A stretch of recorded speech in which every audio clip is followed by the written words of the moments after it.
샬롬 할렐루야. 3차 영혼육 5번째입니다. 많은 사람이 은혜가 임하면 그 순간에는 하나님을 찬양하며 뜨겁게 사랑을 고백합니다. 눈물로 감사하고 생명을 드리겠다고 다짐하며 실제로 충성하고 헌신하는 사람도 많지요. 그러나 충성과 열심 혹은 입술의 고백만으로는 하나님께서 정령이 네가 나를 사랑하는구나 인정하실 수 있는 것이 아닙니다. 요한일서 5장 3절에 하나님을 사랑하는 것은 이것이니 우리가 그의 계명들을 지키는 것이라.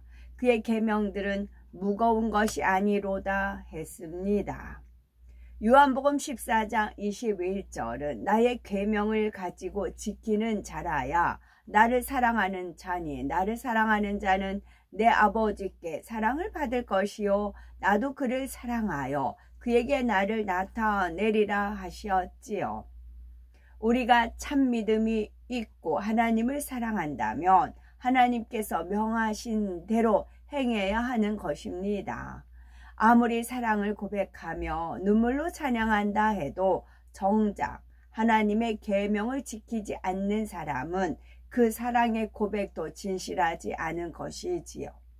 하라 하신 것은 하고 하지 말라 하신 것은 하지 않는 거, 버리라 하신 것은 버리며 지키라 하신 것은 지키는 거, 이것이 참된 신앙의 증거입니다.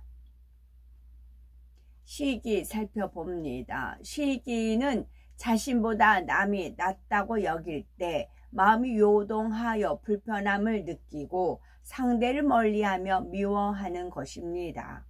이것이 더 심해지면 투기가 되는데 이런 시기와 투기로 인해 상대를 해롭게 하는 여러 가지 행함이 나오게 되지요. 악의에 찬 분냄이 나오기도 하고 분쟁으로 당 짓는 일도 생기며 살인도 나옵니다. 시기라는 하나의 근본 뿌리에서부터 투기와 그 밖에 여러 가지 육체의 일들이 파생되어 함께 나타나는 것입니다. 시기는 자신의 영혼을 갉아먹는 참으로 추한 죄악입니다. 잠언 14장 30절에 마음의 화평은 육신의 생명이나 시기는 뼈의 썩음이니라 한 말씀처럼 시기하는 사람은 남이 잘 되는 것으로 인해 자신의 뼈가 썩는 고통을 받게 되지요. 성경에 보면 레아와 라헬은 자매 사이인데도 서로 시기하며 다투며 남편인 야곱까지 힘들게 합니다. 이런 다툼이 나중에는 자녀들에게까지 영향을 주지요. 고 라헬의 아들 요셉이 아버지의 특별한 사랑을 받자 다른 10명의 형들이 요셉을 시기하여 죽이려는 마음까지 품게 됩니다. 결국은 어린 동생을 이방 상인들에게 종으로 팔아버리는 사건이 벌어지지요. 한 핏줄인 동생조차도 궁일이 여기지 않으며 돈을 받고 팔아버리는 무정함이 바로 시기의 뿌리에서 비롯된 것입니다. 인류 최초의 살인자인 가인이 동생 아벨을 죽인 것도 결국 근본 원인은 시기였습니다. 요한일서 3장 15절에 그 형제를 미워하는 자마다 살인하는 자니 살인하는 자마다 영생이 그 속에 거하지 아니하는 것을 너희가 하는 바라 했는데 시기가 미움을 일으키고 결국 살인까지 낳는 사례는 예나 지금이나 드물지 않은 것입니다. 제일 쉽게 발견할 수 있는 시기의 속성은 다른 사람이 잘 되는 것을 볼 때 마음이 불편한 것입니다. 저 사람은 이런 단점이 있고 부족함이 있는데 왜 저 사람은 잘 되고 사랑을 받는 것일까 하면서 여러 가지 생각들이 떠오르지요. 더 나아가 상대가 미워지고 그가 가진 것을 빼앗고 싶고 그 행복을 짓밟고 싶어 합니다. 상대의 행복을 자신과 비교하며 마음이 상하는 것도 그 근본은 시기에서 비롯되지요. 저 사람은 저렇게 인정받는데 저렇게 행복한데 나는 왜 이것밖에 안 되나 하고 절망하거나 자신에 대해서 낙심해 버리기도 합니다. 특히 나이나 신앙의 경력이 비슷하거나 비슷한 사명을 갖고 있는 비슷한 상대상에 대해서 그러기가 더 쉽지요. 시기가 없다면 다른 사람이 칭찬을 받을 때 마치 자기 일처럼 행복하고 함께 기뻐합니다. 만약 우리의 자녀가 칭찬을 받는다면 내 아들, 내 딸은 이런 결점이 있는데 칭찬 안 해 하면서 불편해 하실 분은 없을 겁니다.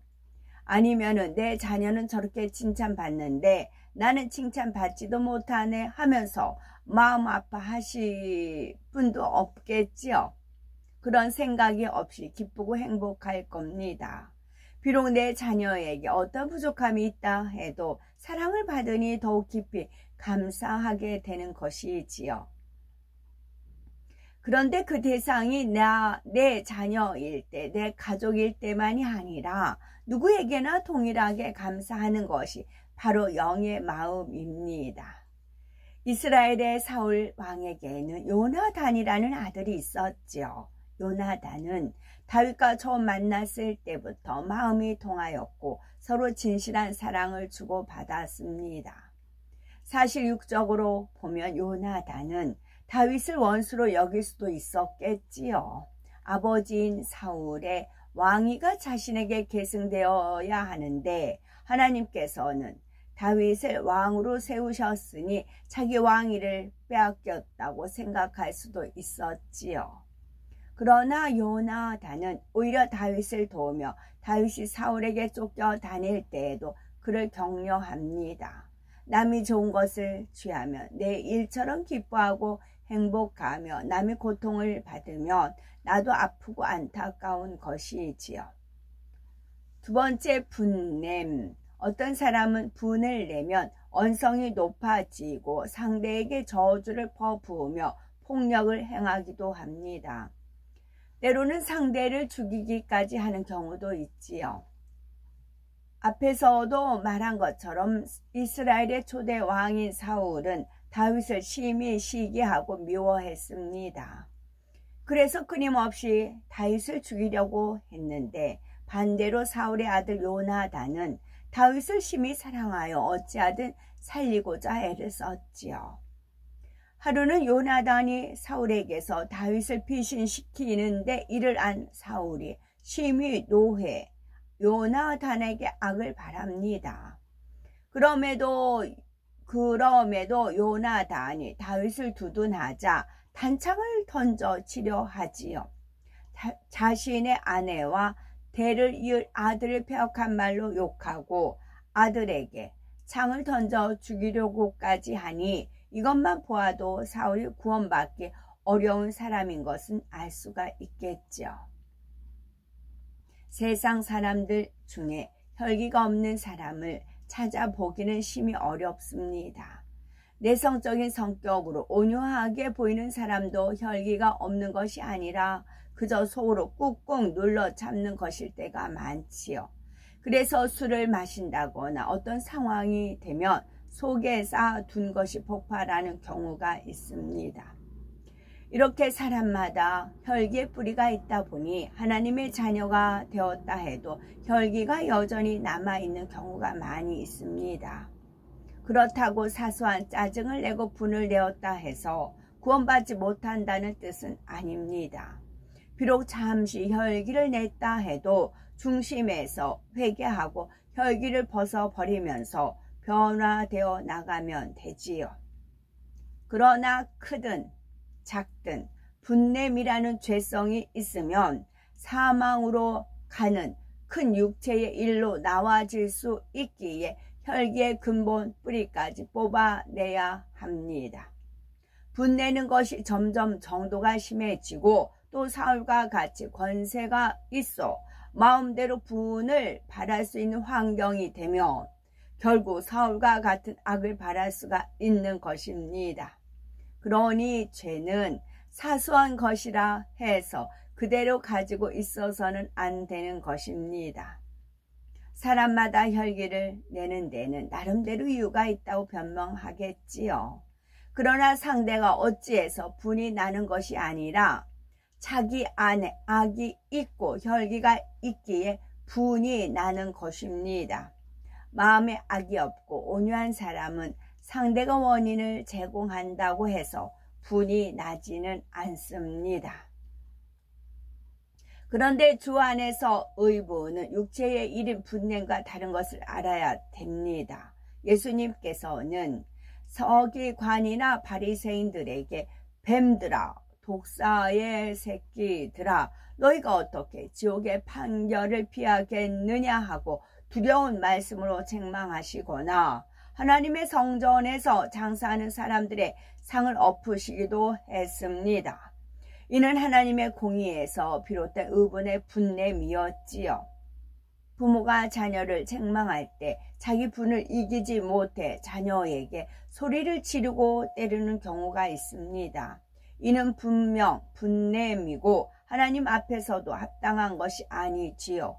그러나 자신의 감정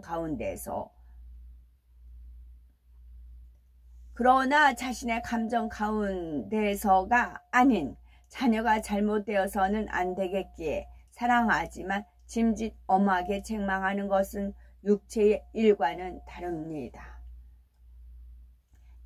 세 번째, 당 짓는 것과 분리함. 당 짓는 것은 전체와 하나 되어야 하는 사람이 전체의 흐름이 자기 마음에 맞지 않는다 해서 나뉘고 다른 무리를 만드는 것을 말합니다. 물론 무리에서 나뉜다는 것이 단순히 어떤 사람들끼리 더 친하다거나 자주 만나고 교제하는 것을 의미하는 것은 아닙니다.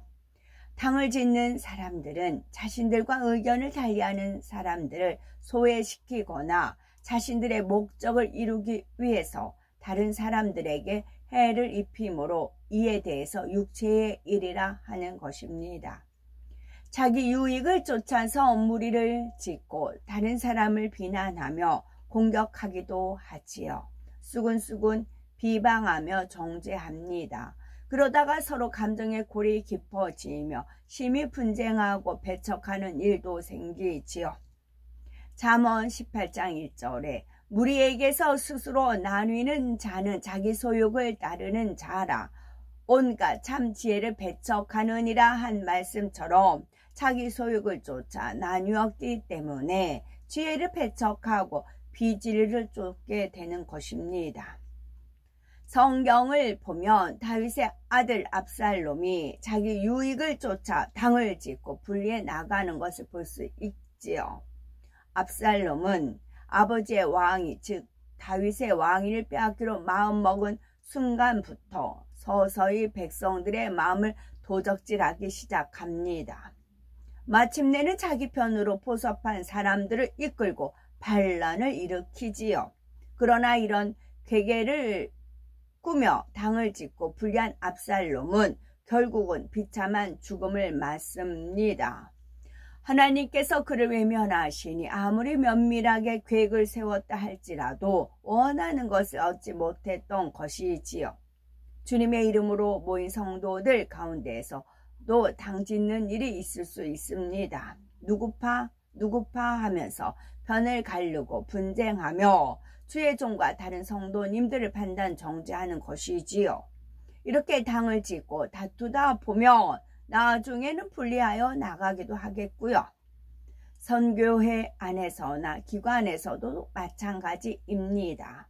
여러 사람이 주님의 이름으로 뽑아서 머리로 세웠다면 그가 조금 부족함도 있고 생각이 다르다 해도 일단은 하나 되어 하나님 나라를 이루어야 하는 것입니다. 영적으로 어둠이 짙은 세상에서 살아갈 때 믿는다 하면서도 죄에 물들어 양심이 무뎌지고 참 믿음이 무엇인지 알지 못하는 사람이 너무나 많습니다.